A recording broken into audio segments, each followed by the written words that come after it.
Hello, everyone. Welcome back to another episode of the Capes Lunatics. I am Phil. Lilith got stuck at work, but I have another guest. Well, I have a returning guest with me, who's always uh, very sharing of her time, Miss Erica Schultz. Hello. Hello, Lilith, you are missed. Yes, and Erica Schultz still busy. She's working as we speak. I have my notebook in my hand right here. Yes. I think the last time we talked, you were like, "Yeah, my comfort zone is three to four books a month. I'm at seven. So what's the total this time?" Well, so it's gotten so bad that I've actually started using my whiteboard again. Um, so by mid February, so by the second week in February, I have to have one full 20-page script, one full 16-page script, the first chapter of a graphic novel, which is 20 pages, and I have to finish my 20 to 25-page chapter of a book on writing. Wow. So comics and a book. So. Yes, there was a Kickstarter done. I want to say it finished at the end of December through Rocket Ship, and Ryan Benjamin, who is a well-known artist and inker, was putting it together. So there's a bunch of different writers, and we're all sort of doing a chapter on our process, on storytelling in general, and on like how we approach a story, how we approach characters. And basically, I mean, if you ask 10 writers about process, you're going to get 30 different answers. So it's basically just to show, like, if you have to cherry pick a little bit from each of us to figure out like what works for you, great. But I say like 5 times, like, this is my process. This is what works for me. If it doesn't work for you, you don't have to use it, kind of thing. So, yeah, I think there's 6 or 7 writers that are part of this, and we're all just giving our own like little chapter and such. And so you say you're talking about all these projects you're working on. So do you have to keep like intricate notes? You say you got the whiteboard out just to remember where you're at on each project. The whiteboard actually is out because I actually forgot that I had one. I had pitched something in December, and I totally forgot about it. And then I got an email earlier this week from the editor going, "Hey, so we're clear to go to script." And I was like, "Wait, what? Oh my God, I totally forgot I even pitched this." So I have a list of all the stuff that I need to do just so I don't forget. Because I obviously didn't say, I totally forgot. Mm-hmm. But in my head, it was like, oh, yeah. So. Yeah. Not as young as I used to be. Well, none of us are. That is very true. Yes, we all need healing factors like Laura Kinney, Wolverine. Yes, like Laura Kinney. I like this book. I love what you do with the character. I'd say you're probably the one who makes me I don't know this. You're the one who makes me think more than any other writer I've read who's written this character, that how different she is from Wolverine. I think a lot of people are just like, it's Wolverine Jr., but no. Yeah. I mean, they have a lot of differences just in general, because like one of the things that because you of course argue with people on the internet. One of the things that I say is like, she's not, like you said, she's not Wolverine Jr. because Logan had a childhood. Yes. Laura was literally created in a lab. She had 0 interactions with people. She had 0 social. She had nobody to tell her that she was special, nobody to tell her that she was loved. She just had Kimura, who was just beating the crap out of her, basically. Whereas Logan had a normal childhood, and Logan is over 150 years old. So even the really dark, evil stuff that he's done, he's had time to reconcile that. He's had time to develop who he is as a hero. Mm-hmm. Whereas Laura has thought about it and has tried to reconcile with it, but hasn't come all the way through it, because in this, when Edgar Salazar and I had done Deadly Regenesis 2 years ago, that was Laura at around 17 years old. For this current run that we're doing with Gianna Belviso, Laura's about 21, 20, 22. And so, yeah, she is older. She is, and I'll put it in quotes, wiser. But at the same time, she's still a 22-year-old. Mm-hmm. You know, and I think if we all thought back to when we were 22, we thought we knew absolutely everything. And then life smacks you in the face and tells you, yeah, you don't know a third of what you think you know. Mm-mm. You don't know a tenth of what you think you know. Mm-mm. So, yeah. And just the stuff she's going through, I keep that on there. Yeah, I could. And I guess, like, you know, after in a post Krakoa world and stuff, like, you paint her as like a protector of like her friends and like other innocents. Like, I like that. I like that. Again, it's, you know, yeah, she can get violent, but it's not just like for the sake of violence. I think because Krakoa was one of the few places that she really did feel like home. I know there was a lot of turmoil with Sync, and then when she got resurrected, and then Talon came back and everything, there was a lot of sort of ambiguity around it. But it was a place that she could call home. It was a place that she knew she was wanted and she was safe. And that idea of Krakoa just, you know, up in smoke now, it's literally taken, you know, pulled the rug out from underneath her. And the fact that there are mutants that had wanted to go to Krakoa, like back in the day, they used to have, like, basically they would talk about how Genosha was the mutant utopia, and then they actually had Utopia, and then, you know, and in San Francisco and everything.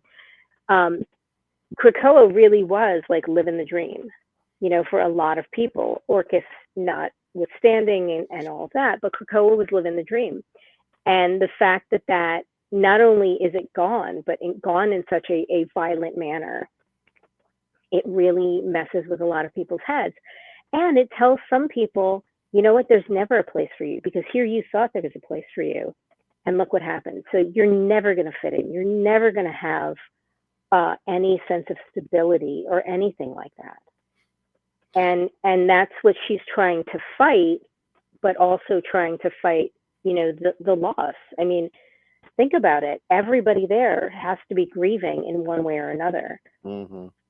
So some people take grief and they put it towards work. Other people take grief and they, you know, curl into a ball and shut down. Other people take grief and they get aggressive, you know, and some people do all of that. You know, so a lot of it has to do with, you know, grieving Krakoa, trying to find her place in the world, and she's just such an interesting and complex character. This is actually the 25th anniversary, or close to the 25th anniversary, because I think it was 2001 when she appeared in X-Men Evolution. But this is the 25th anniversary of X-Men Evolution, which started in 2000 this year. So. And I loved that show. I loved Evolution. X-Men Evolution and Justice League cartoons were the two shows that got me back into comics after college. So those, like, so when she was introduced in Evolution, I thought, I was like, this is groundbreaking. This is amazing. It's not girl Wolverine. It's young girl who has never had anything to call her own ever. You know, she didn't even have her own name, because she wasn't called Laura until the first NYX series. In in X-Men Evolution, she was only called X-23. So she never had anything. She never had a name. She never had anything. Whereas Logan had, I'm not going to say he had an easy life. By no means did he. But he at least was able to sort of, not necessarily like write his own ticket, but he was able to have more control over his life than she did, especially in the earlier years. Yeah, and I mean, and there are also those many years where he couldn't remember a lot of his past, so Yeah. he really didn't have to like live with it. She's lived with everything every second of her life. Yeah, she didn't have, I mean, for lack of a better term, she didn't have the luxury Mhm, of the amnesia, you know. And mhm. I'm sure there's some days that she wishes she had. She wishes that she had the ability to forget people and places and things that she's done. Um, but she's working with what she's got, you know. Mhm. All right. So yes, now I feel old. I was like, wait, it's been 25 years since that character was introduced. Yes. Yeah, yeah. I'm coasting to 48 this year, so you know. Oh, okay. Yep, I'm gonna be 47 in like a few months. Yep. Uh-huh. So it's that's always fun. And Giada Belviso, who's the artist on this, phenomenal artist, Yes. wonderful, just just a good, kind soul, and she's just great. She's great to work with. She is funny and sweet, and she's got these great ideas. And I was getting artwork from her for one of the issues that is coming out later, and just her expressions, and there's this back and forth between Laura and this other character, and it's so exuberant, and you can feel like you're in that room, and you can feel like you're part of the joke. You Hmm. know, you feel you have like the big cheeks and the smiling, and like the idea of like you're smiling so much your face hurts, and that seems so antithetical to Laura, but in this particular scenario it makes sense. And yeah, Jada is really fabulous to work with, and Rochelle Rosenberg, who is the colorist, who I've worked with many times before. Rochelle just has, you know, just such a great palette. Hmm. And then Corey Pettit is our letterer, so you know he gets to fill in the 9,000 captions that I tend to write. I mean, I like a lot of I mean, again, I'm old school, but yeah, I like a Yeah. lot of captions and even just like inner monologue and stuff. I mean, I talk to myself in my head all the time. I don't know if everybody else does it, but I know I do. I know I do. So, I wonder if comic fans are just like, and especially comic creators. Do you imagine you have like boxes over your head, be like, oh, little balloons like bloop, bloop, bloop, bloop. Maybe. Who knows? Who knows? If this is all a simulation, possibly. Who knows? this is a simulation. Turn it off, turn it back on. Yeah, exactly. And again, this is, as if this book wasn't good enough, then issue 2 comes along and we get a guest star who I who I mean just she's appearing more and more everywhere in your work. So I'm thinking this is someone's favorite character, maybe. Well, no, I mean, I definitely love writing Electra, but I will say this. I think one of the reasons why I brought Electra in was because I I'm currently writing Unleash Hell, which is another Electra miniseries. And Oh, yeah. when I started writing this, I was finishing up Daredevil Woman Without Fear. So I had Electra in my head a lot, and I started. I was trying to pivot to sort of push Electra to the side and then get Laura's voice in my head. Um, and then I was asked to do Unleash Hell. So then Electra sort of comes back with a. So I said, like, you know what? I can't get confused with these voices. So why don't I just make it a little easier in my life and just put Electra in for a couple issues, and then when she's talking to me, it'll make sense to me. It's not like she's fighting with Laura's voice. Um, and there's so much that these two women have in common in general. Hmm.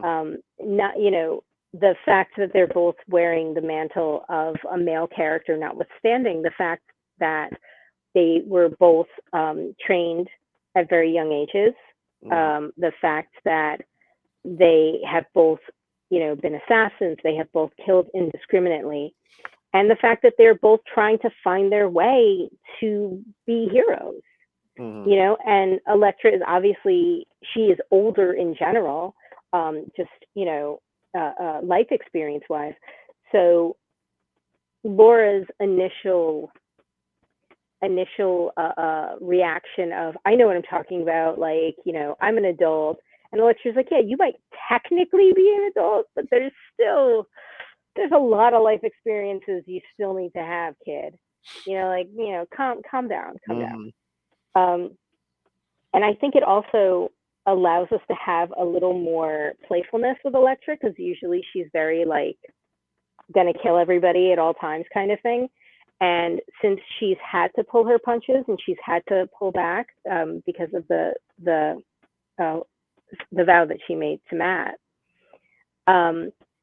she is trying to find some sense of, well, if I'm not going to kill all these people, then at least let's try and find some sense, make sense of this whole situation.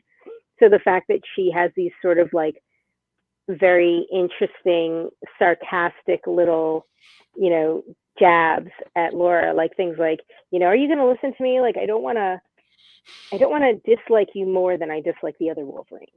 Like, that kind of thing.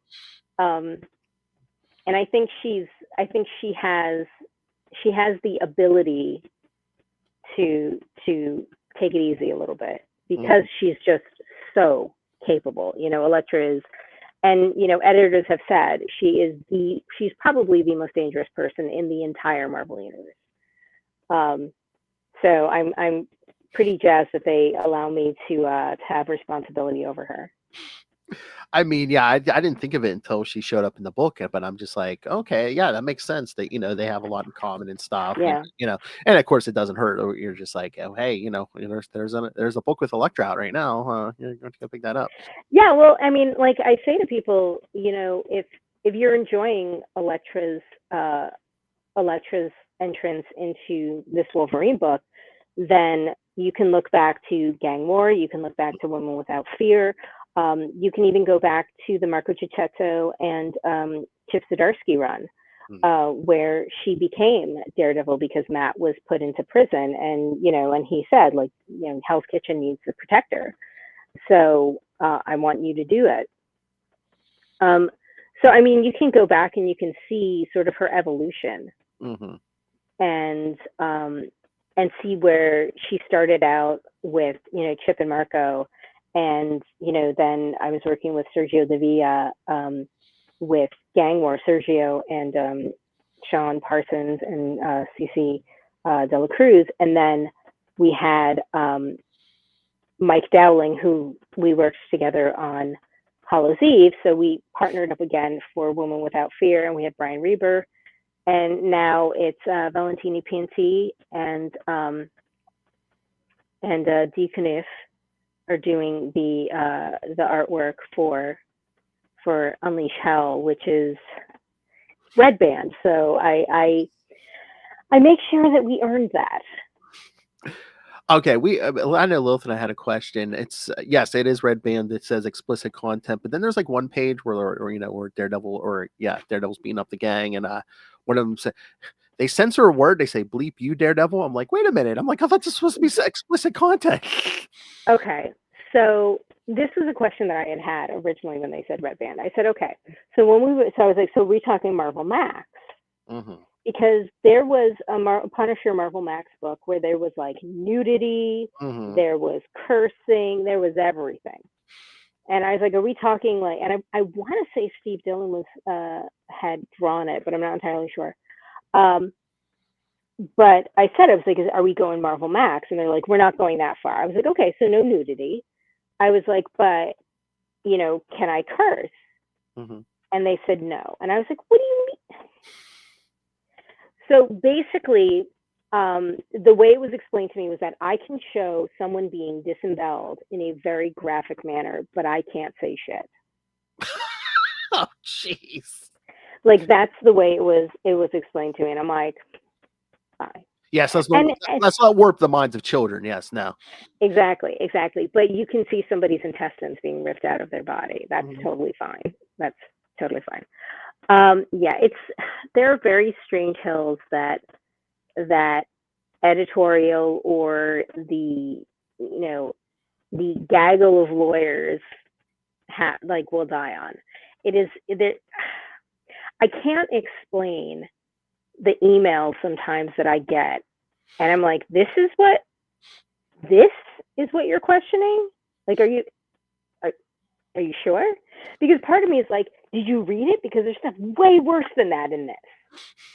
And this is some weird, and this is what you're worried about? Like, I remember I was working with Luciano Vecchio on Venom War, and I wrote in one of the pages that there are dead bodies hanging from the ceiling in the large lobby of Alchemex, like Christmas decoration. Yeah. And they were fine with that. But they didn't like the fact that twice in the same issue I used a Russian word that technically means pancake. I believe you pronounce it blin, and it technically means pancake, but it's usually used when somebody's like, "Ah, shit," Okay. But I used it twice, and so that was something to kick up a fuss. Yet we can have dead bodies hanging like literal Christmas tree ornaments, and that's fine. So I'm just like, I don't know. I don't know. That just seems like pop culture in general, even like movies. It's like, oh yeah, we can show someone getting decapitated, but God forbid you see like a nude human body. Yeah, I know. Hold on one second, ladies, behave yourselves. I have two cats there. They're on the chair right next to me, and one was laying down, and the other one is like jumped on top of her, and she's doing the like I'm not touching you kind of thing. Oh, okay. Like siblings do. Yes, please behave yourself, the two of you, please. Oh, jeez. I can't watch. So I guess the sales of all your Daredevil series are doing good because you say they asked you back and stuff. Because I know every time we get to the end of one of these like series, like me and Lilith are disappointed, but then we're like, oh yay, it's Erica's coming back for another Daredevil, but. Because I know we were kind of upset because I think the last one ended in was it like maybe November, and then it's like, oh, the new one's coming out, yay, but not until January. We're like, oh, nothing in December. Yeah, I mean, there's like a whole Reddit thread of like, why don't they just give her an ongoing? I don't know, and to be perfectly honest, like, I think right now, if I had to add another thing to this whiteboard, I would probably jump out a window. So I'm okay because I finished issue number 5. I finished the last issue of Unleash Hell. I mean, I go back and I do a lettering draft, obviously, but the script itself is done and out and out the door. But yeah, if they turned around and said, hey, we want to do a Daredevil ongoing, I'll be like, can we start in like May? Oh. Because I want to get some stuff off my plate. Yeah, I'd say that probably the best timing would be March because there's a certain TV show coming up.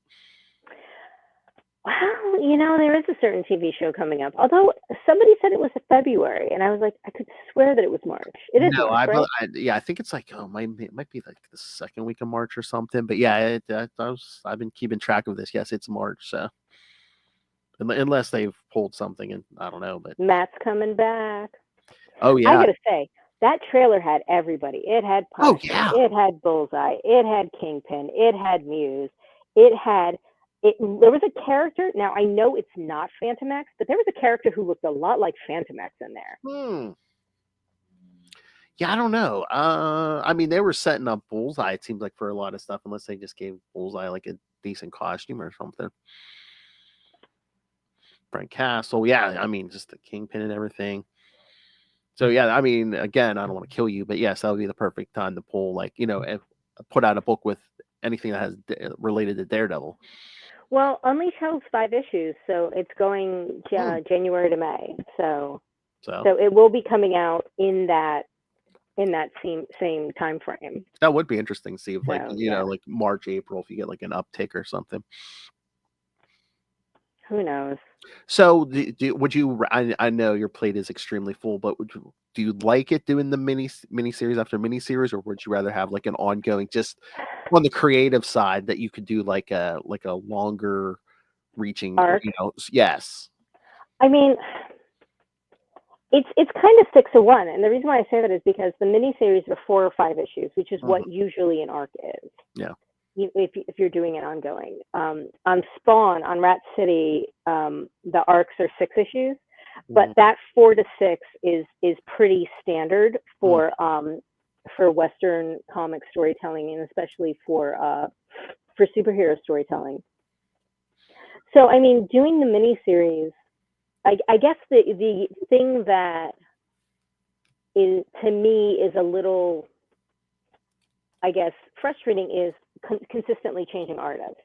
Mhm. Because I feel like I get into a really good groove with an artist, and then the miniseries is over, and then that artist is immediately put on something else. Mhm. So when Sergio Davia had finished Gang War, and they came to me about Woman Without Fear, I said, "Oh, so it's going to be Sergio," thinking like we just finished together. They're like, "No, Sergio's already doing. I think he was doing one of the newer Chris Claremont books." Mhm. But no, Sergio's doing that. He might do a cover or two, but he's on that. And I was like, all right, well, and then we got Mike Dowling, which was great because I already had a relationship with Mike. We had done 7 issues of sorry 6 issues of Hallows Eve together. But then it was again Unleash Hell. It was like, oh, so is Mike going to be on that? No, no, no. We have a new artist, Valentina, who's phenomenal. I adore her work.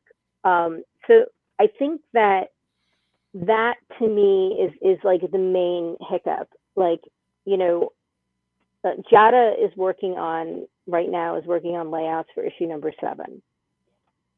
Jay Carlos, who has worked with me with um, with Rat City, is working on issue 12. So we have a relationship that has been built over a significant period of time, to the point where we feel very comfortable saying, hey, could you do this? Or what do you think about that? And the back and forth.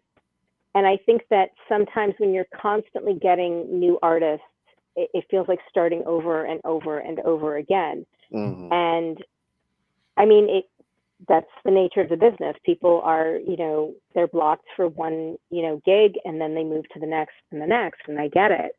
But just from my perspective, it's kind of like, well, I kind of like the idea of creating a shorthand, Mhm. and being able to really get in a groove with the same artist and really know who you're writing for, you know? Because when you're first starting out with an artist, you kind of have to figure each other out. Mhm. And then, okay, I want to write to their strengths Mhm. and things like that. And with Blood Hunters, I started, first time I ever worked with Robert Gilt, fantastic artist. Really enjoyed working with him a lot. Um, but yeah, like that first issue, we kind of had to, figure each other out a little bit. And Mhm. then, it got easier and easier and easier as you go. And then, we went through 5 issues and it just, went super fast. It does go super fast. Yeah. Oh, but speaking of, yes, Rat City number 10 out in stores today, so go pick it up. Yep. You will be happy to know. I swear, I don't know if it's everything to do with Diamond right now, but I'd say all this month, most if not all of December, like the shipments to my comic shop are like all kinds of nuts. Like a lot of stuff was been late, either days or whatever. But uh, again, this was on time this week. I know the other week when I went, like a lot of stuff was late, but Laura Kinney Wolverine number 2 was on time. So Good. I don't know what you did, but yes, your book seemed to be shipping on time. So Honestly, I don't know very much about the distribution issue. I have a great shop called the Geekery in Matawan, New Jersey, owned by 2 brothers, Doug and Justin. They're fantastic guys, and um, there are a lot of like nitpicky things when it comes to distribution mhm. that I have no knowledge of, simply because that's not my purview. That's not my lane. Yeah. So like I'll email them, or I'll send a text and be like, hey, could you give me an FOC for this, or could you let me know when the on sale date is for, this particular book or whatever. And they have access, because they have to go through orders and things like that. They have access to all of that, which to me is like, that's, like Valhalla. I don't know any of that stuff until I see them. And it's always a joke because like I'll come in on a Tuesday or a Wednesday, and I'll literally, like, they have like this random like stool in the corner. I will pick up the stool, bring it in front of the register, sit down, pull out my notebook and be like, let's go through all the books that are coming out. Give me FOC dates. Give me, what is the final order date? What is the, on sale date? What are the different covers? Because that's another thing, is like, if I go onto Previews World just to look at covers, you'll see a lot of those thumbnails that say like cover art not ready, but they have access to at least a work in progress of the cover art as a retailer. So I'll just be like, I want this many copies of this cover and that many copies of that cover, whatever. And they really are just genuinely cool people. And, and any creator in the area, in Central Jersey really should be chatting with them, because they're very cool. They're very, like, I sent a whole list today by email, like, of all the different Uncanny Gambit variants I wanted. I was like, is this an incentive variant? If not, please put that on my polls. If this is, if this isn't an incentive, please put, and it's just like, they're so patient with me.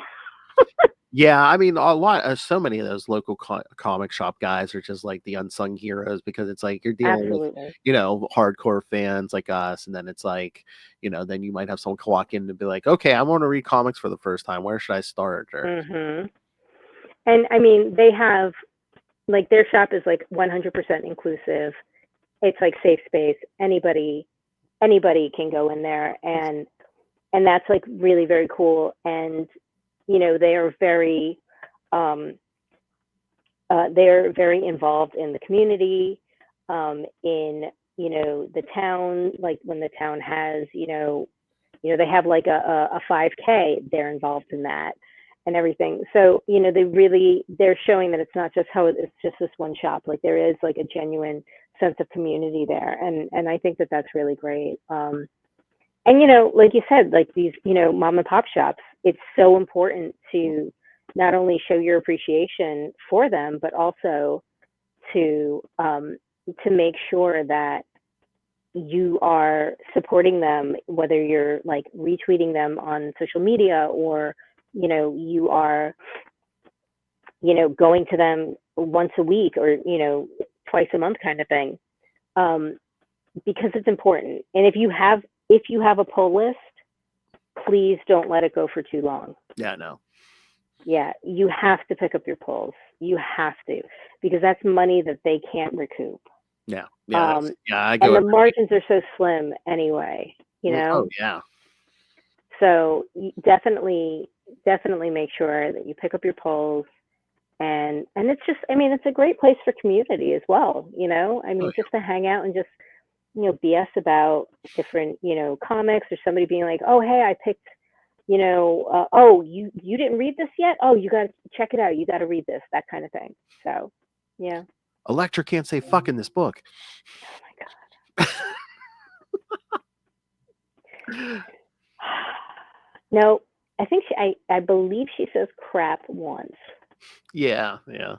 But she can't say that. But I mean, there's some that page 20 is pretty graphic.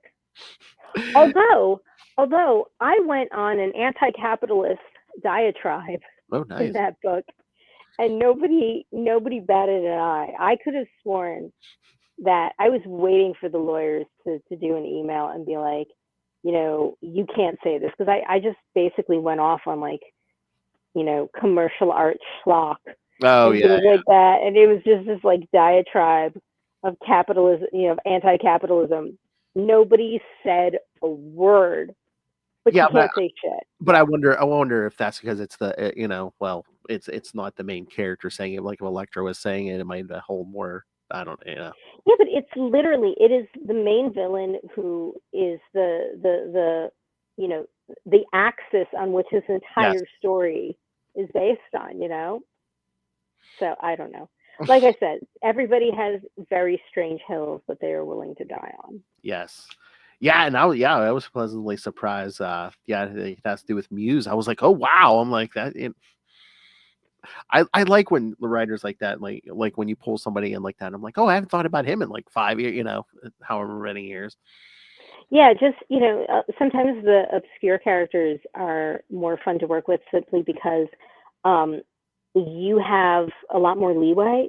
Because if not a lot has been written about a character, or not a lot has been written in general, or this character has been used a lot, there's a lot of unanswered questions, and that gives you a lot of freedom to Yeah, write things, um, because you're not really tied to very very recent continuity, yeah. you know. And I went back, and Charles Soule was writing that run of Daredevil, and I went back and I read, and it was with Blind Spot, and I read that through, and I was like, all right, yeah, I get it. There's a lot of questions that everybody still has about this particular character, but there's a lot of things that we don't have to explicitly say that we can Mm, allude to, and also there's a lot of just freedom, because he is in hell, and because, spoiler, and because, he's manipulating somebody else, there this gives us a little extra, wiggle room to mm, have him do things that a regular person on Earth, in this mortal coil, mm. wouldn't be able to do. So it gives us a little wiggle room because he's technically like a demon spirit. Yeah, and I mean, two things. I mean, one, people don't have as much, as many expectations for like a muse. Like if you're using the Kingpin, everyone has an image of, Yeah, wow, the Kingpin yeah, would say and do. And two, it's Elektra. It's nice, kind of like building up a rogue gallery for Elektra. She's not just battling Matt's villains. Well, he was a yeah. Matt villain, but Well, I mean, he was less of a Matt villain blind than spot. he was a blind spot villain. Yeah. Like Matt really like goes up against him like once, Mm, maybe twice. I would say like one and a half times. And yet it was Sam Blind Spot who was going up against him often. yes. And Yeah. so it was kind of interesting that it was like, yeah, he is more of a blind spot villain than a Matt villain, but you know but that everybody swaps villains. Oh yeah, yeah. Everybody's rogues gallery becomes everybody else's, especially like when we were working on gang war, and with blood hunters, same thing. I mean, when you're doing a big story where there's big crossovers and everything, everybody's rogues gallery is going to come into play. So Mm, for gang war, we had Elektra was going up against Madame Mask. She was going up against Bologna, and especially like in the big battle royale, she was going up against a lot of Spider-Man rogues gallery. of course, yeah. Whereas with Woman Without Fear, her the people who she's going up against is the Magia, who she's worked with, she's Mm, worked for at some point as well. The Magia, but then there's also Crossbones, who you don't really think of as her rogues gallery. That's more of a Captain America kind of character, but they're mm. all living in the same universe. Oh So yeah. But yeah, I know during gang war, like I know me and Lilith were like really appreciated. It's like, sometimes if you're doing something in a bigger event, a story can get kind of bogged down or tied into that event. But it was taking place during gang war, but you kind of wrote like your own story. It was its own story. It didn't need gang war. I remember we had done this giant Zoom meeting, and it was like there were so many people on the Zoom call that like the thumbnails of people's faces were so tiny. And I remember sitting there going, like, listening to everybody talk and this and the next thing. And then I think it was CB Cebulski was just like, well, Erica, what do you want to do? And I don't think I was prepared to be actually called out. So I said, I was like, I just want to tell a cool story that's not going to step on anybody else's toes. Like, I just Mhm. want to tell a story that can live in the situation, but isn't affecting things so much. And for the most part, that story, like you said, I mean, with the exception of a couple of Spider-Man interactions, Mhm. and a She-Hulk interaction, which I'll tell you a funny story about that in a second. It's because, you know, with the exception of that, to anchor it to gang war, like Mhm. overall, we did pretty much what we wanted to. Originally, instead of She-Hulk, Elektra was supposed to talk to Jessica Drew, Oh. but Sergio loves She-Hulk. And so when I had sent the script, he was looking it over, and he had, there was that group shot Mhm. of everybody, and he got to write She-Hulk in that. And, he's like, I love She-Hulk. She's the best, blah, blah, blah. And he says, is there any way that we can get more She-Hulk in? And I was like, yeah, I mean, we can fill in anybody for this, conversation back and forth. So I was like, yeah, we'll put She-Hulk in it. So then we had that, that sort of humorous thing where She-Hulk is like, oh, hey, it's Jen. And Elektra's like, who? You know, because she made this comment of, the superheroes and all their like little teams and everything. It's really tough having to remember everybody and everybody's code name and this, that, and the next thing. So, yeah. So it ended up being like a really cute little thing to show that Elektra can be a little, what's the word? A little caustic. Mhm. So. I mean, it worked, but now you really have me. I want Electra and Jessica Drew somewhere. Who knows? Who knows? I mean, maybe that's the next Daredevil miniseries that they, I get an email tomorrow or Monday being like, "Hey, do you want to do another Daredevil miniseries?" Like, sure, I'll do another Daredevil miniseries. Let's put her together with this person. Yeah. I mean, West Coast Adventure. I think Jessica Drew's out on the West Coast right now, so Yes. Yes. West Coast Avengers. I haven't picked that up yet. I need to it's good. start. I'm a little behind on things. Mhm. I've been writing more than reading lately, so. Yeah, I was gonna say, when do you ever have time to read? Because anytime I talk to you, you have. I was gonna Yeah, I say a mean, handful, but I think you need two hands to count the stuff you're doing at any one time. I think at this point, I'll read a little bit before bed, Hmm. um, and depending on like what I'm working on or depending on my mood, I try and read stuff that is so outside of what I'm working on. So Mm. like I'm reading Titans and Birds of Prey and FML, and I went back and I was reading old Hellboy compendiums. Um, just something that allows me to shut my brain off and just read the story versus if I'm reading like Miss Marvel or Wolverine or Daredevil or Phoenix, Uncanny, whatever. I'm There's a part of me that can't just enjoy the story because I'm stopping every 5 seconds thinking, okay, so this is happening in X-Men number whatever. How is that going to affect what we're doing in Laura? And, so I mean, I'm not, so it's kind of rough because I want to read more of Hmm. the X books, but I really can't simply because I'm too worried that I'm going to be starting to analyze everything before, I can actually like enjoy the story. So yeah, so I'm reading more indie stuff. I'm reading FML. Um, I've picked up some other books, and like I said, I've been going back to like my old. I have the old Spawn compendiums, and I've been looking at those and reading the old Hellboy. So. Yes. I mean, I don't want to spoil anything, but yes, today in Rat City number 10, you do reference a Spawn character from. Well, Yeah. yeah, So so I wanted that first arc to really stand on its be own. separate. Yeah. And now, little by little, we are starting to weave things in. So I just finished the script for 13. So we set this up in 10.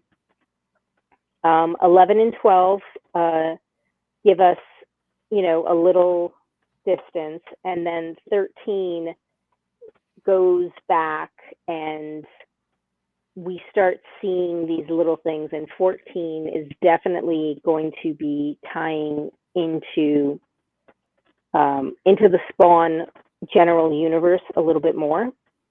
And then, once we get to the end of this arc that ends at 18, we're going to be pretty embedded into the universe.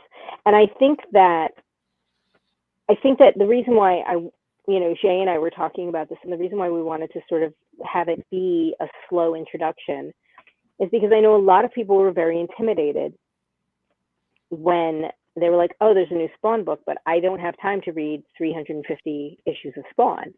And it's like, no, I get it. So to start Rat City, you don't need to read 350 issues of Spawn. You can start Rat City as is. And the only time that you see Al is that, hallucination in issue number 1. But every other character stands on their own. So now that I'm slowly starting to pepper it in, it's now becoming part of the larger Spawn universe. If you just started with Rat City, then you're gently being brought into the rest of the Spawn universe. And there's the Violator miniseries that's out right now, and then Gunslinger and Medieval and King Spawn and Scorched, and what I like to call is Spawn proper, like Spawn Prime. Yes. The main book that's in 300, I think 363, 364, I think is the next issue. So like those, I want to be able to sort of handhold somebody through. I do mention Al though in issue number 6 when I go through the history of the Bowery. Oh yeah. Al is mentioned as like an urban legend. Yeah, and again, you had to do a slow start because not only was this a brand new character, but it's set in the future, so you're kind of setting up a whole new world too. Yeah. There was a lot of world building, a lot of back and forth with Shay about aesthetics, about where we wanted to take it. And Jay did something phenomenal in the first issue that I don't know if people realized, but it's going to come to play because there's a moon base. When you look at that first panel, that half splash panel, and you look at the moon in the background, you can see infrastructure on the moon. So we're going to go to the moon. Oh, nice. The main themes though about like grief, loss, guilt, and things like that, those are still maintained throughout the story. And I think because grief is not something that you just get over. It's not like there's a six month time limit. It's like, well, I'm done. And we have to remember that Quinlan lost someone very close to them, and Peter lost who he considered Reese like a brother. There's a scene in issue 11 where Peter is in this place, and he's sort of having a moment to himself, and he looks out and he says, "Hey Reese," because he's almost like talking to Reese, almost like you would talk to like you're talking to your grandfather who passed away, and he says, "Would you look at that? Would you look at that? That view? I think it's so quiet, it's so peaceful. I think it's been a really long time since either one of us has had a moment of peace." And it sort of reminds you, yeah, these guys were soldiers. Oh yeah, they were in the shit. And to just, even if it's like 5 minutes where you don't hear anything and it's just, that makes a difference. So. And it also in Rat City, you can say shit, I believe, right? Yes, you can say shit. If you're gonna say fuck, you have to do F***. Okay. But you can say shit.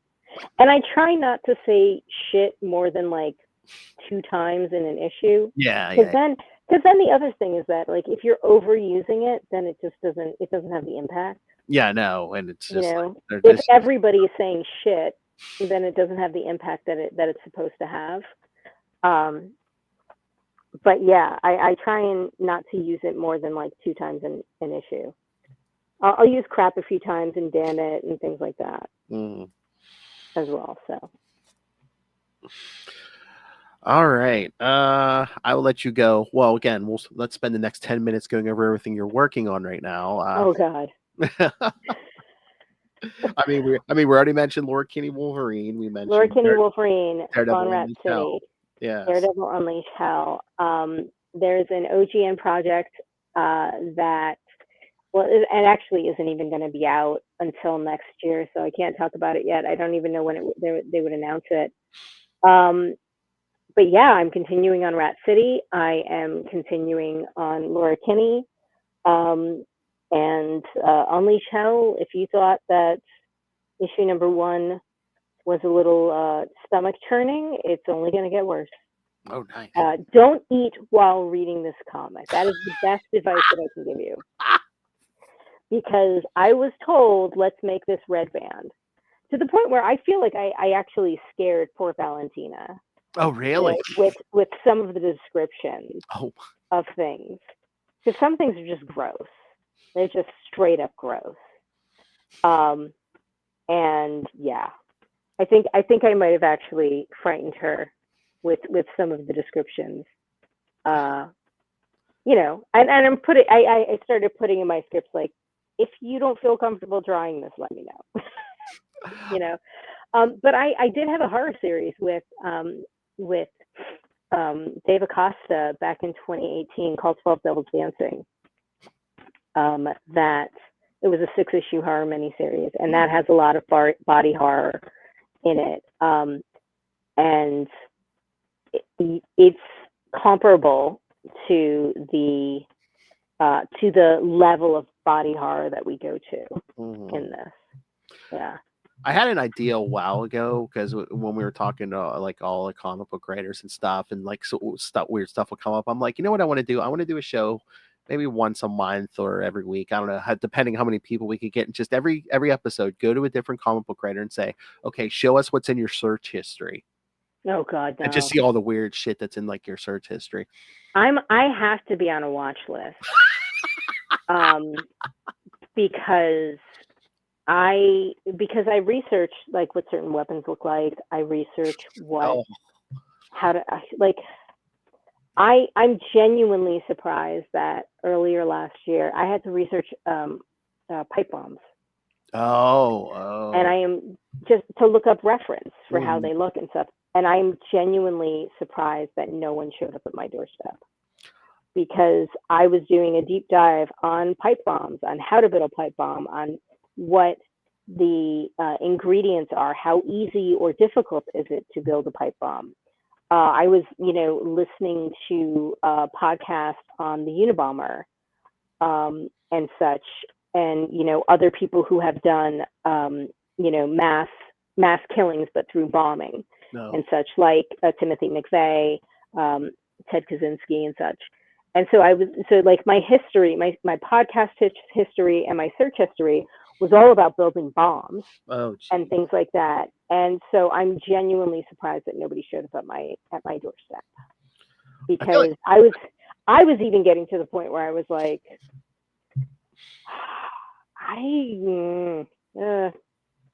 don't hit enter on that search, Erica. I feel like you need documentation from like Marvel, Disney, or something. Be like, she is a writer. This is why she's researching all this. It's like when you go to the airport and you have like a knee replacement, and you've got to have a note from your doctor when you have a knee replacement. Like, it's basically like that. Like, what do you do? Like, what are you doing that you need to search pipe bombs? I'm writing comic books. I'm really sorry. Although at the same time, like, that would be the perfect cover. So I mean, it's not as bad as, well, maybe this is coming up for Daredevil Unleash Hell. How do you dismember a body and how to hide the pieces?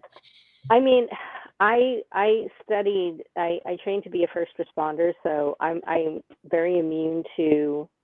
I look at when I look at bodies or things like that. Yeah. I'm very clinical about it. Like I don't get emotional about it. If it was an animal, oh my god, I would lose I my mean your mind. search history. I mean, that's not in your Oh, search. my search.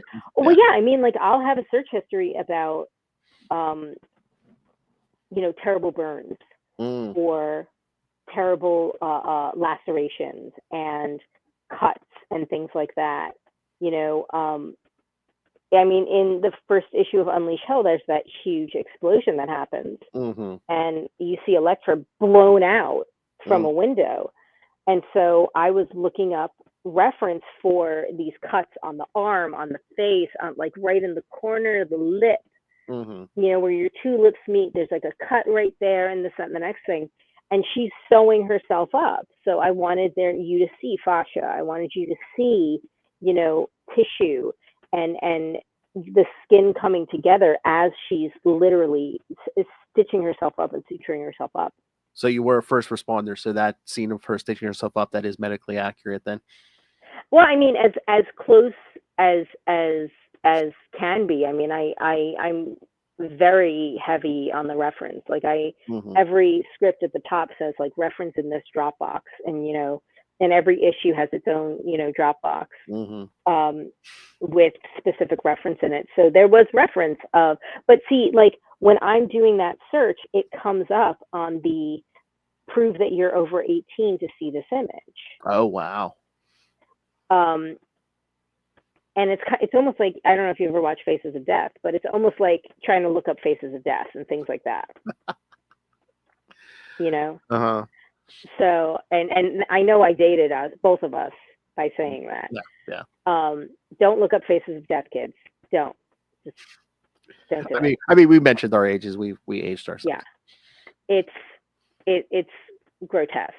But yeah, I mean that's kind of the vibe that we're going for. It is a red band book. Let's Oh yeah. give people their money's worth, you know. Mhm.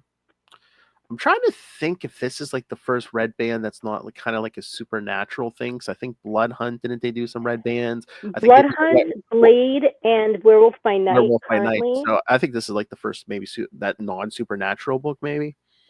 I mean, you could turn around and say that, like, with the whole thing with the demon, with Muse being a demon kind of Oh escaping yeah, hell, like, that's true, kind of true. supernatural-esque. But the character, and, Elektra has been associated with, like, mysticism and things like that in The the hand. past. And with the hand, yeah. And even, that last run on Daredevil with Marco Cicchetto and Chip Zdarsky, where Matt basically forces Elektra to kill him so Mm-hmm. he can go to hell and kill the beast of the hand. So there was that sort of supernatural mysticism Mm-hmm. around that as well. So I mean, she's not immune to it in terms of like Mm-hmm. her history as a character. Um, but yeah, I do wonder if there is a book that could be red band that doesn't have any of that, or that doesn't have any. It's like a 100% pure street level character, because I you mean, can't even say Moon Knight, because Moon Knight has the yeah. shoe and everything. So I mean, if you did like an old school Frank Castle Punisher book, maybe. yeah, yeah, if you're going back to like Marvel Max kind of thing, yeah. Yeah, yeah. But yeah, I don't know. I don't know. I'm too busy thinking about other books and getting, with my notebook and everything. Yes, literally, kid. She was working at when we popped on. So, Yeah. all right. Is there anything else we didn't mention? We did anything else you're working on? We didn't mention. Rat City, Laura Kinney Wolverine, Daredevil Unleash Hell. Oh, Web of there's I have a short in Web of Venomverse, I think it is. Oh It's wow, cool. it's a just a short story, but it was a lot of fun to do, and it's it's a little like kind of goofy. I kind of like doing these shorts just because they give me the opportunity to like do something cartoonish or do something kind of goofy or explore a character that, I wouldn't normally get the chance to do. So yeah, so there's a Web of Venomverse. I can tell you in a second. Let me just look up my Oh, nice. schedule, and I can tell you when it's coming out. I have to go to my little spreadsheet. It shouldn't be too My, long because I thought I saw some I solicit. think it's April. Yeah. Yes, Web of Venomverse #1. It is the 2nd of April. So April 2nd Oh, nice. is I will have a short in that, and then Venomous, which was the Venom War story that I did with Luciano Vecchio and Rochelle Rosenberg. That is in trade paperback form on the 20th of May. And Daredevil Woman Without Fear is trade paperback in March. Oh, nice. Yes, the same day that Daredevil Unleash Hell #3 comes out, Daredevil Woman Without Fear trade comes out. And I don't think I got the chance to talk to you since then, but bravo on your story from Spider-Man Black Suit and Blood #2. Oh, thank you. Yeah. Yeah, that was, again, it's fun to do these little shorts. And because you gotta flex another part of your brain, and I'll be eyeball deep in, Elektra and and her as a character, or Laura, or the Deviant from Rat City. So to be able to just take, a day away from that and, write a goofy story about, Flash Thompson, or, write something funny for the Venomverse story, it's still work, but it kind of feels like a rest. Mm-hmm. Yeah. Is it more like a creative exercise almost? Yeah, to me, it's a creative respite because, even though Elektra hasn't been an ongoing, I've been writing her like an ongoing for over a year. And, I've been writing Laura, and I've been writing Rat City, Peter from Rat City. So it feels like I have these characters down. So I know where they're going to go. I know what they're going to do. I know how they're going to say whatever they're going to say. But then you have something else where you're telling a story from the perspective of a character that you never really worked on, and it's a throwback.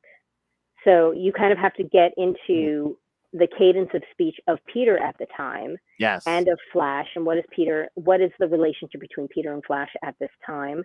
And because at this time we never had, Venom never had a voice, Mm-hmm.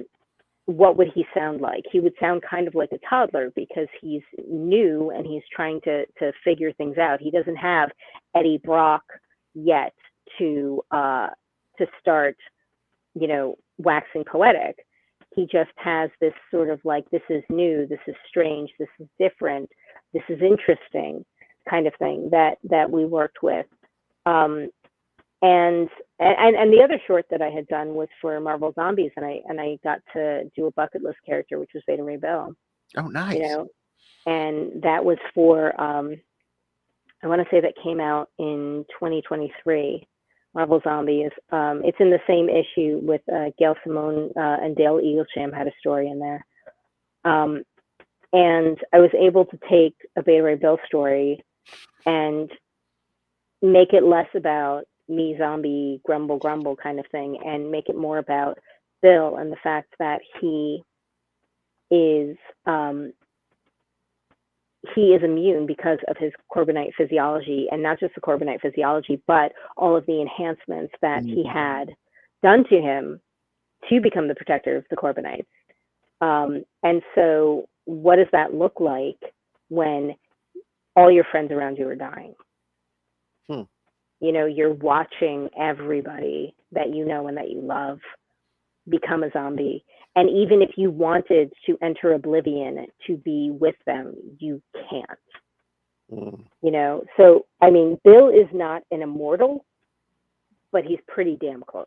No, you know what I mean? So that was kind of an interesting thing.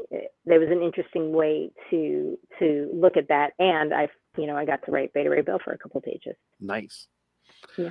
But you did mention, and I do like those miniseries set in the set in the past. Again, I don't want you to drop dead of a heart attack because of your workload, but would you ever be interested in doing one of those? I mean, that's what X-Men Deadly Regenesis was. I mean, Yeah. that Yeah. went back to the 2012 era of Laura. So, I mean, Yeah, I but I did do mean, would you that. want to do someone like Spider-Man or somebody or Oh my God. So, I've made it. I know I'm talking myself out of work, but I I kind of don't really like Peter Parker Spider-Man. oh wow. Um, and I'm definitely talking myself out of work by saying that. But if you look at the way my characters speak about Peter Mhm. and the way they interact with him, it's pretty clear how I feel about it.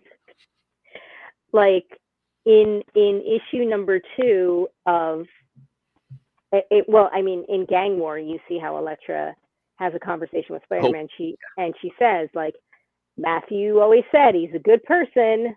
He's got a good heart, but he talks a lot. And I made a comment like that in Venomous with Black Widow when she was communicating with Sliver, the symbiote. mhm. I took a tiny little dig at Spider-Man. I have Elektra make a tiny little dig at Spider-Man and Laura as well. Um, so yeah, I'm not. I know it's a horrible thing. One of my closest friends, Fiona, is like the biggest Spider-Man fan. Um, but no, Peter, for somebody who's supposed to be so intelligent, he's such an idiot. Yeah, I feel like ever since they got rid of that marriage, they've kind of dumbed him down. Then, yeah, as a Spider-Man fan, I don't think I've really liked Peter Parker since then. I mean, I think even before the marriage, even Mm. before he and Mary Jane got married, he was still kind of doing some really stupid things for somebody who's supposed to be so smart, Yeah, but you there are know? those people, they have a high IQ, but they have like zero common sense sometimes. Yes, yes. I know a few of those people. But yeah, so I mean, if I don't say no to jobs, Yeah. so but I think I just talked myself out of a job. Or what about Uh, what about another? I mean, another Electra one. I mean, they brought her back in the '90s. What if it's like, okay, it's the day after she's resurrected? Would you write that story? I mean, I would totally do that. I would do that. I would do a story. I mean, I love Moon Knight. I would love to do a Moon Knight throwback story. Nice.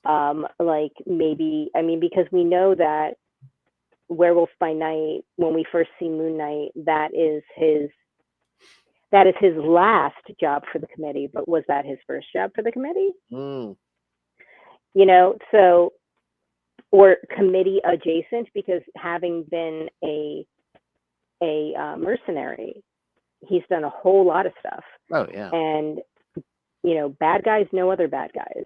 Hmm. Uh, so I would like to do that. I mean, and we did that for Edgar Salazar and I did Moon Knight What If, which was a Yes. throwback, which was a direct deviation from Mark Spector Moon Knight #3, which I have on my wall, signed by Sal Voluto. Oh, and okay, I know keep saying I'm gonna let you go, but any Hallows Eve on the horizon? Because again, she did show up. It wasn't your series, but that latest Ben Riley versus Kane miniseries, she was in there. Yeah, Curse of Curse of Cain, Chasm, yeah. the Curse of Cain, Curse of Chasm. She is Hallows Eve is in Blood Hunters, Oh the yes, five yes, issues of yes. Blood Hunters. But like any solo or mini series or anything? Um, I They know that I want to write more of her. I don't know if there's a spot in the current slate, because we're working 6, 12, 18 months ahead of time. Oh, So yeah, there's stuff that's coming out in 2026 that people are sort of formulating it and starting to weave the web of what's happening. So I don't know if there's a big spot for her. If mm. there is, I will happily jump in. I mean, come on, Marvel. At least a one shot every Halloween. Come on. I would love to do a new like a Halloween one shot every year. I mean, that would be great. I mean, just for giggles, you know. But I will say this: we do see a lot of different masks in Blood Hunters, Mm. and there is a Blood Hunter that, for whatever reason, they kept keeping out of the recap. There's a very important Blood Hunter. She's very small. Mm-hmm. She's very cute. She's very floofy, and she's probably one of the most important Blood Hunters. Because I mean, think about this. Every Halloween, Marvel do an anthology book. I would love it. Do it like Tales from the Crypt, but instead of the Crypt Keeper, you have Hallows Eve. I would love that. But we'll see. We'll see. You know, I wish I was the one making the decisions, but Yes. unfortunately, I'm just, you know, I do what they tell me to do, basically. You know, they tell me that they want a story to fill in this whatever niche. Mm-hmm. I'll give them that story. Nice. All right, and I think that's all Erica's working on. That's all I'm working on for now. At That's the all I'm moment, working on. yes. Yeah, that's enough. That's plenty. That's plenty. I almost feel like this is a fancy show because you were working when we started, and then like as soon as we leave, we're gonna get back in your notebook and be writing. No, I mean, I think I'm done for the night. I was working up until like I jumped on with you, but I think I might be done for the night because like my brain is starting, because now that I had to like regurgitate everything for the podcast, my brain is kind of like, I'm tired now. We thought too much about comics, so I'm probably gonna be done for the night. Maybe watch some Bob's Burgers reruns and just conk out. So, and you're definitely gonna be watching that Daredevil TV show. Yeah, absolutely. Yes. Absolutely. If for no other reason than to, you know, I like Charlie Cox. I think he's great. And if for no other reason than to just see what it is that they like, where they take the story. Mm-hmm. So. Well, I know Lilith and I are going to be covering every episode, and we're looking for guests, like different guests for each episode. So if you want to jump on one, yeah, let me know. Or, you know, especially if you see one and you're like, I want to be on this episode. I will let you know. As of right now, I don't know how much time I'm going to have. I mean, I still have one more podcast this month. I have another podcast next week. And then I still have a couple in February, but I'm like basically like, I can't do podcasts for a while. Oh, like I gotta focus on work, kind of thing. Yeah. Well, yeah. Again, if you know, just let me know. Again, it doesn't start till March, so. But yeah. Why? You're not busy. What are you doing? Oh my god. Wait for her to turn the camera. See that whiteboard? Just. Honestly, it would be difficult to see because I have like I just bought more markers. Mm-hmm. So the marker that I have is like a fluorescent pink. So fluorescent pink on white doesn't show up super well. So like I know what's there because I wrote it. But if you were just trying to look at it, you probably wouldn't be able to decipher it simply because like fluorescent pink on white is not like a great contrast. I was thinking. But I just ordered some black markers so it'll be easier to read. I was just thinking red string. It's like, okay, Elektra goes over here to Laura Kinney Wolverine. Then she's back over here to Unleash Hell. And like, well, I mean, the solicits for issues 4 and 5 are already out. So you know that that Bucky Barnes is coming into Laura as well. Oh, yeah. Bucky Barnes has a 2-issue story with Laura as well. There we go. Winter Soldier. Someone else is going to be showing up here. That movie's Thunderbolt's coming out. Yeah, there you go. All right. Well, Phil, thank you very, very much. Thank you. I always appreciate having you, like having chats. And Lilith, you have been missed. Yes. I hope you are well. Everybody stay warm. Everybody stay safe, and be good. Take care, man. Again, we just bug you because we love your work. But yeah, kids, go out and buy her many works. So please do. I have a mortgage and 2 cats that eat a lot of food. All right. Thank you so much, man. We do appreciate your time. Take care, man. Thank you. All right, everyone. The great Erica Schultz, always very generous with the very limited time she has. So, yes, but again, she's as nice as she seems, you know, when you listen to this. So, yeah, please help support her work. And again, like we said, help support your local comic shops, too. Please let's not let and again, you can buy stuff digitally, but let's not let the printed medium go away. So all right, so and again, this month, well, yeah, I don't know if it's this month, but yeah, in February, you're going to be getting a lot more Capes and Lunatics episodes. I have at least, kids, I have 4 more interviews coming up here soon. So they might even, depending on scheduling, may even bleed into March. So, but yes, expect 4 more interviews. Next time, I'll tell you the next one. The next one is I talked to him once. He's making his return for the 350th episode. David Papose. We're going to talk Cable, Love and Chrome, and see what else he's up to. I know he's writing Space Ghost. I haven't been reading that. I have to check that out. All right. So if you have questions for David, let me know. And again, check out our all of our social media. We're on Facebook. We're on Blue Sky, and I'll try to give everyone time when the next interview is coming up, saying who's it going to be. So maybe I'll do it like this at the end of every episode. I'll tell you who's next. So up next, David Papose. So questions, thoughts, send them to me. I will ask them. If you send a written email, I'll read them for you. Again, you can send audio. I can play audio for ask David Papose a question in your own voice. So yes, but you can send written emails, you can send audio to CapesandLunatics@gmail.com, or you can call the voicemail 614-382-2737. That's 614-38-CAPES. And again, check out the new website, which basically has every one of our episodes from the beginning of time, from all of our shows, CapesLunatics.wordpress.com. And again, help support us by buying merch at Public and Spring websites. As Lil always likes to remind you, you can rain the money orders to the Cash App link, Capes and Lunatics. And of course, subscribe to our Patreon, where Lil and I give you exclusive, uncensored episodes every month. And if you're a subscriber, you can request topics for us to discuss. It doesn't have to be comics. We talk anything on the Patreon, and it's completely uncensored. So I know our good friend Justin the Owl has sent many requests. Even Ray has sent from Australia has sent us a request that we're probably going to do for the January episode. So yes, so please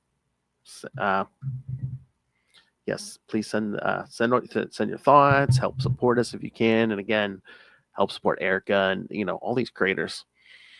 Okay, all right. So there's all the info.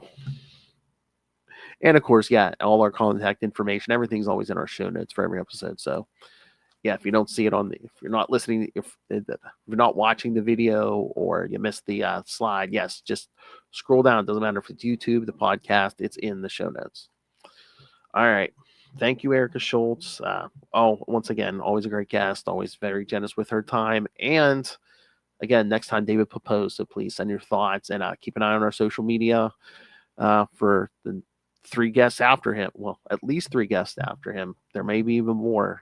I am in talks for more. So,